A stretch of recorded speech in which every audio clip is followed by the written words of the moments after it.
T'entends parler de Bitcoin au bureau, ton beau-frère te jure qu'il a fait la passe du siècle avec une patente qui s'appelle Solana, puis toi, t'as jamais vraiment compris c'est quoi la crypto.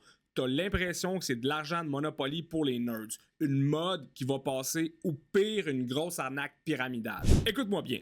Si t'as jamais compris c'est quoi la crypto, si t'as peur de poser des questions parce que t'as l'impression d'avoir l'air fou, cette vidéo-là, c'est pour toi. On va enlever les mots compliqués, on va oublier les licornes et les promesses de devenir riche en dormant, on va regarder la vraie affaire. C'est quoi concrètement, comment ça marche en arrière-plan, pourquoi les gros joueurs de Wall Street en achètent, puis surtout, en as-tu vraiment besoin dans ton portefeuille pour protéger ton avenir?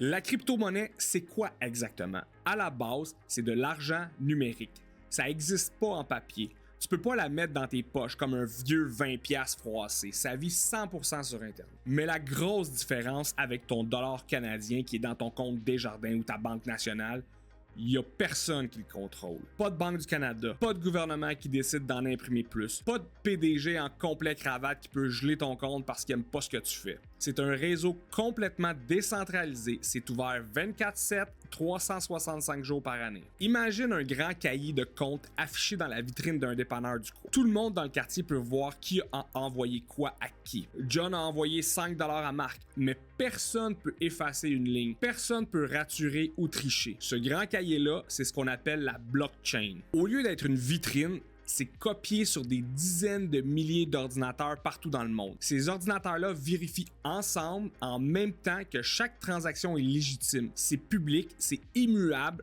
puis c'est sécurisé par le réseau informatique le plus puissant au monde. C'est ça la crypto, un système financier parallèle, transparent, où tu n'as pas besoin de demander la permission à ta banque pour envoyer ton propre argent à l'autre bout du monde. Là, tu vas me dire, John, c'est bien beau ton cahier virtuel, mais si c'est juste du code sur Internet, pourquoi un seul Bitcoin, ça vaut des dizaines de milliers de dollars? Ça repose sur quoi? C'est une maudite bonne question. Mais pose-toi la question à l'envers. Pourquoi ton billet de 20$ en plastique vaut 20$? Il vaut rien le bout de plastique. Il vaut 20$ parce qu'on a tous décidé d'y faire confiance. Le gouvernement nous dit que ça vaut 20$, fac, on l'accepte. La monnaie, c'est une illusion collective. Mais le Bitcoin a quelque chose que ton dollar n'a pas. La rareté mathématique absolue. Ton dollar. Quand le gouvernement a besoin d'argent pour payer ses dettes ou financer des projets, qu'est-ce qu'il fait? Part la machine à imprimer. Il en crée à partir de l'air. Le résultat, ça crée de l'inflation. Ton panier d'épicerie coûte le double d'il y a 5 ans. Ton pouvoir d'achat fond comme neige au soleil. Ton argent perd de la valeur à chaque jour qui passe. Garder de l'argent comptant, c'est perdre à petit feu. Le Bitcoin, lui, est programmé pour qu'il n'y en ait jamais plus que 21 millions. Jamais. C'est écrit dans le code source, puis personne ne peut le changer. C'est de la rareté garantie. C'est pour ça qu'on l'appelle l'or numérique. Il n'y en aura pas plus demain matin parce qu'un politicien l'a décidé. En plus, c'est sécurisé par le réseau informatique le plus puissant au monde. Personne ne peut le censurer. Dans un monde où la dette des pays explose, où l'inflation gruge tes économies, un actif qui est rare, incensurable et qui t'appartient vraiment, ça a une valeur inestimable. C'est pas pour rien que les gros joueurs comme BlackRock puis les fonds de pension commencent à en acheter à la tonne. Ils ont compris la game, c'est une nouvelle infrastructure financière. Bon, on a beaucoup parlé de Bitcoin, mais tu vas sur une plateforme puis tu vois qu'il y a des milliers d'autres cryptos, des Ethereum, des Cardano, des Dogecoin. C'est quoi la différence? Est-ce que tout ça, c'est la même chose? Non. Dans la vie, il y a 3 grandes catégories de cryptos. Faut pas les mélanger. Premièrement, tu as le Bitcoin. C'est le roi incontesté. C'est la réserve de valeur. C'est l'or numérique dont on vient de parler. C'est lent, c'est lourd, mais c'est la chose la plus sécuritaire et décentralisée qui existe sur la planète. C'est la fondation en béton de ton portefeuille. Deuxièmement, t'as l'Ethereum, puis les autres grosses plateformes comme Solana. Ça, c'est pas juste de la monnaie, c'est comme un système d'exploitation. Pense à ça comme un Windows ou un iOS de la finance moderne. Tu peux bâtir des applications là-dessus, faire des contrats intelligents qui s'exécutent tout seuls. C'est là que se passe la vraie innovation technologique. Puis troisièmement, t'as le reste, les altcoins obscurs, les meme coins avec des faces de chiens ou de grenouilles. Ça, mes amis, c'est le casino, c'est le Far West, c'est de la spéculation pur et dur. Tu peux faire x10 en une semaine puis tout perdre le lendemain matin parce que le créateur est parti avec la caisse. Si tu commences, casse-toi pas la tête. Reste dans le Bitcoin et l'Ethereum. C'est les blue chips. Le reste, c'est pour ceux qui aiment jouer à la roulette russe avec leur REER. Touche pas à ça au début. Concrètement, comment tu fais pour en avoir puis comment tu les gardes? C'est pas si compliqué quand on enlève le jargon des nerds. Tu as besoin d'un portefeuille numérique, un wallet. Pense à ça comme un coffre-fort virtuel. Ce portefeuille-là te donne deux clés. Tu as une clé publique. Ça, c'est comme ton numéro de compte bancaire ou ton adresse courriel.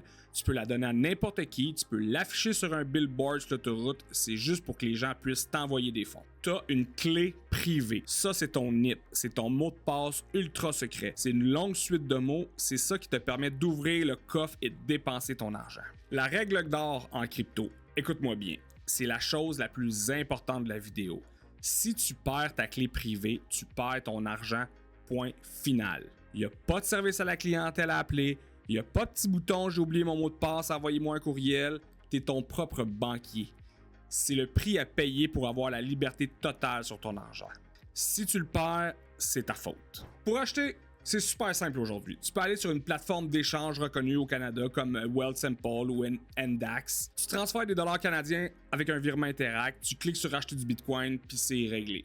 Mais si tu veux investir des montants plus sérieux ou si tu veux pas te casser la tête avec des plateformes et leurs frais cachés, c'est là que des firmes comme la mienne, Solutions Numéria, rentrent en jeu. On est ce qu'on appelle un bureau OTC. On t'accompagne de A à Z, on sécurise tes transactions puis on s'assure que tu fais pas d'erreur de débutant. C'est un service clé en main pour ceux qui veulent faire les choses comme du monde. Après, peu importe comment tu achètes, si tu en as pour un gros montant, tu laisses pas ça sur une plateforme. Tu t'achètes un petit bidule qui ressemble à une clé USB, comme un Ledger, puis tu sors ta crypto d'Internet pour la mettre dans tes poches. Là, elle est vraiment à toi.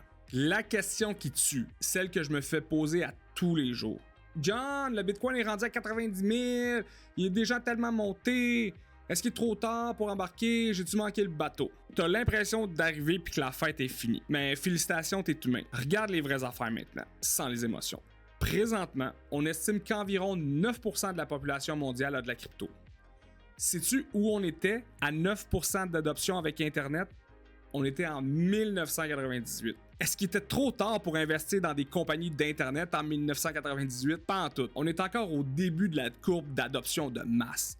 Les grosses institutions financières viennent tout juste d'avoir le droit d'en acheter avec les ETF en bourse. Les lois commencent à peine à être claires pour les banques. L'argent institutionnel commence à peine à rentrer. Oui, faut être réaliste. Les rendements de 10 000% des premières années, c'est probablement fini pour le Bitcoin. Tu ne mettras pas 100$ pour devenir millionnaire, mais comme protection pour l'inflation à long terme, on est loin d'avoir atteint le plafond. C'est pas trop tard.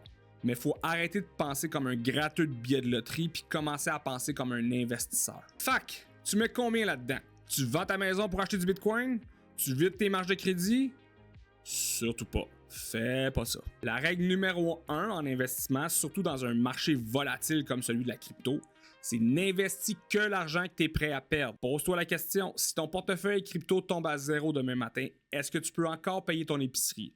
Est-ce que tu peux payer ton hypothèque? Est-ce que tu vas mal dormir? Si la réponse est non, t'en as trop mis. Baisse ton exposition. Les gros gestionnaires de portefeuille traditionnels recommandent de mettre entre 1 et 5% de ton portefeuille total en crypto. Pas 50%, entre 1 et 5%. C'est assez pour profiter de la hausse si ça explose, mais c'est pas assez pour te ruiner si ça plante. La meilleure stratégie pour commencer, le DCA, le Dollar Cost Averaging. Tu mets un petit montant fixe, disons 50$ ou 100$ à chaque paye, tu l'automatises. Peu importe si le marché monte, descend ou s'il fait des pirouettes, tu lisses ton prix d'achat sur l'année.